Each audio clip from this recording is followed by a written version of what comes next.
La raison de la visite de Jean-Yves Le Drian en Algérie selon un média russe.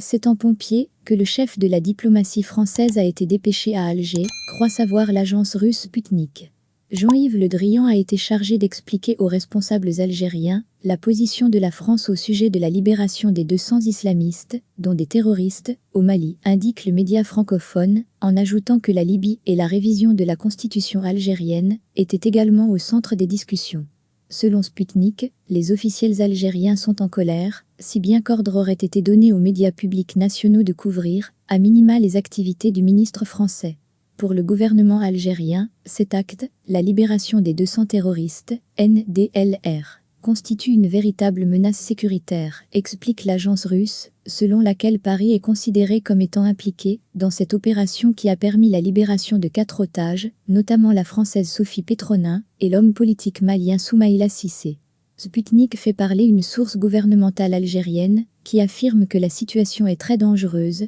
car ces terroristes vont se redéployer près des frontières avec l'Algérie. D'ailleurs, a précisé cette source, certains d'entre eux auraient dû être remis à la justice algérienne, puisqu'ils disposent de la double nationalité algéro-malienne. Selon elle, Jean-Yves Le Drian a expliqué à ses interlocuteurs que Paris subissait par 2 fois les conséquences de la décision de Bamako, car ces djihadistes ont pour la plupart été arrêtés par les forces françaises et que ces mêmes troupes étaient toujours en première ligne sur le terrain de la lutte antiterroriste. Paris adoptant ainsi l'attitude de Ponce Pilate en mettant sur le dos des autorités maliennes la décision de remettre en liberté 200 criminels. Invraisemblable, commente une source informée à Algérie Patriotique. Pas sûr que Jean-Yves Le Drian est convaincu, souligne, de son côté, Sputnik qui révèle que l'envoyé spécial de Macron à Alger avait, dès son arrivée, montré patte blanche en faisant l'éloge du projet de révision constitutionnelle, qui sera soumis à référendum le 1er novembre prochain, et ce, pour faire passer la pilule. Sur un autre volet, le ministre de l'Intérieur français, Gérald Darmanin, devait atterrir à Alger au lendemain de la visite de son collègue du Quai d'Orsay, en provenance du Maroc, mais l'acte terroriste commis sur un enseignant en France a contrarié son emploi du temps et le déplacement prévu à Alger a été reporté.